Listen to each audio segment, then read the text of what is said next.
Al-Fatihah.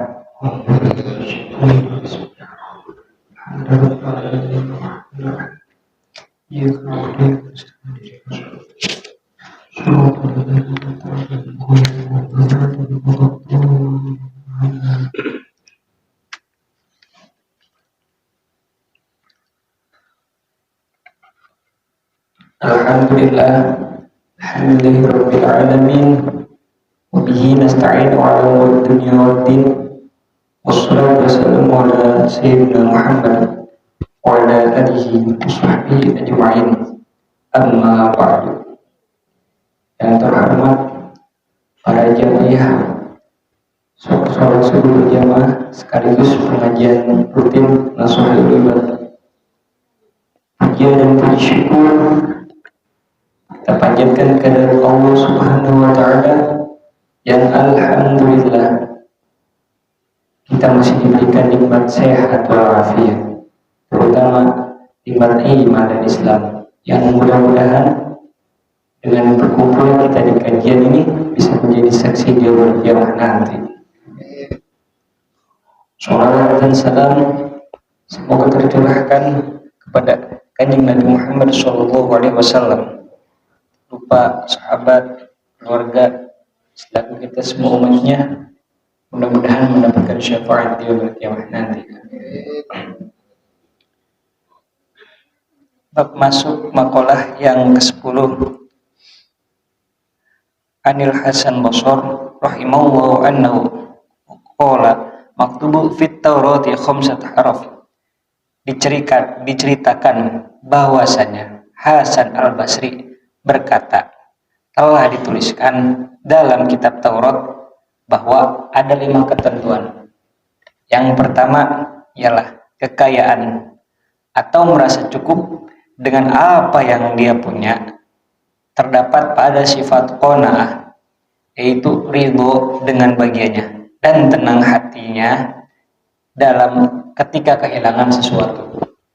Yang dimaksud pertama ialah orang yang selalu bersikap syukur atau qanaah, menerima apa adanya. Nah, syukur itu seperti apa? Syukur ialah ketika kita diberikan nikmat Allah dalam bentuk apapun, entah itu sedikit ataupun banyak, ia merasa cukup karena Allah telah menjelaskan pula dalam Al-Quran, la in syakartum lazidannakum wa la in kafartum inna 'adzabi lasyadid.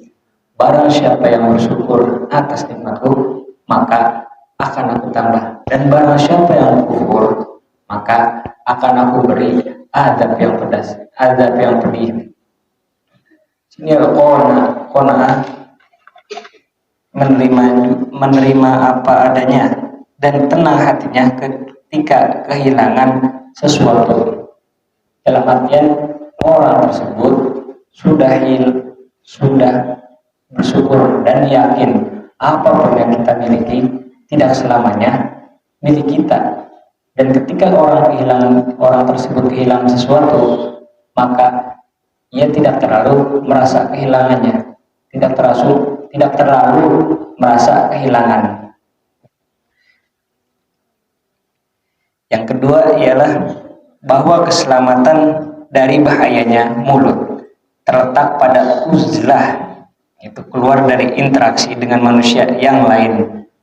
Nomor kedua ini ialah terjaganya seseorang atas lisannya. Kenapa? Lisan merupakan suatu hal yang biasa kita anggap sepele, namun ini sebenarnya adalah alat yang paling berbahaya ketika seseorang berinteraksi antara orang satu dengan orang lainnya. Disebutkan pula oleh Nabi Muhammad bahwasanya al-lisan sayf, artinya lisan itu lebih tajam daripada pedang. Ketika seseorang berperang menggunakan pedang, lalu korbannya tersebut mendapatkan luka, maka luka itu masih dapat dilihat dan masih dapat disembuhkan. Tapi ketika seseorang tidak menggunakannya lisannya dengan baik, walaupun orang yang kita ajak bicara tidak terlihat lukanya secara fisik, namun yakinlah hatinya sangat tersakiti, melebihi sakitnya melebihi terkena pedang.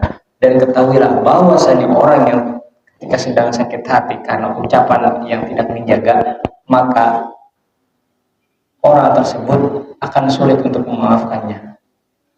Ini yang perlu dilakukan dalam menjaga hablum minan nas, hubungan sesama manusia, ialah salah satunya dengan lisannya. Karena orang yang bisa menjaga uzlahnya atau lisannya itu merupakan salah satu orang yang selamat. Yang ketiga ialah kehormatan manusia dan keagungannya terletak pada penolakannya atas syahwatnya. Dalam artian orang tersebut sudah bisa menjaga syahwatnya. Karena apa? Manusia ketika paling berat ialah berperang melawan hawa nafsunya. Karena sungguh hawa nafsu ialah sesuatu yang tidak terlihat namun sangat sulit untuk kita lawan.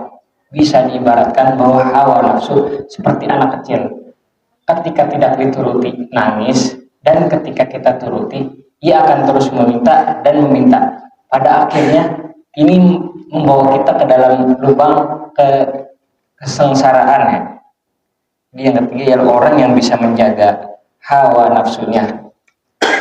Yang keempat, kesenangan hakiki ada di hari yang panjang, yaitu di akhirat dan surga. Dalam artian orang tersebut sibuk mencari amal akhirat karena yakin bahwa kesenangan yang sesungguhnya terdapat di dalam akhirat kelak. Disebutkan pula dalam suatu syair seperti ini: hidup ini tak akan lama, dunia ini fata morgana, penuhilah amal yang mulia agar mencapai tempat di surga. Wahai manusia tua dan muda, ingatlah mati di depan mata. Amal mulia masuk ke surga, amal durhaka masuk neraka. Orang tersebut yang tercatat betul ialah orang yang kesenangan hakiki ada di hari panjang, yaitu orang yang sehari-harinya sibuk mengumpulkan amal kebaikan karena yakin bahwasanya kesenangan di dunia merupakan kesenangan yang bersifat sementara dan kesenangan itu pasti ada sisi negatifnya. Yang kelima ialah kesabaran dalam menanggung beratnya melaksanakan perintah dan menanggung beban serta menjauhi larangan.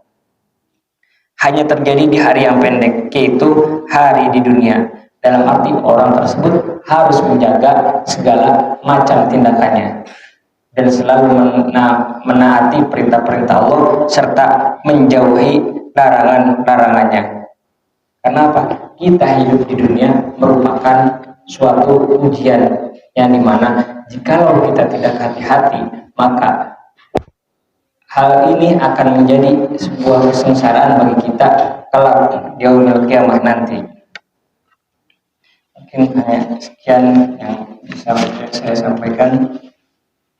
Kurangnya mohon dimaklumi. Apabila ada kelebihan itu dari Allah. Assalamualaikum warahmatullahi wabarakatuh.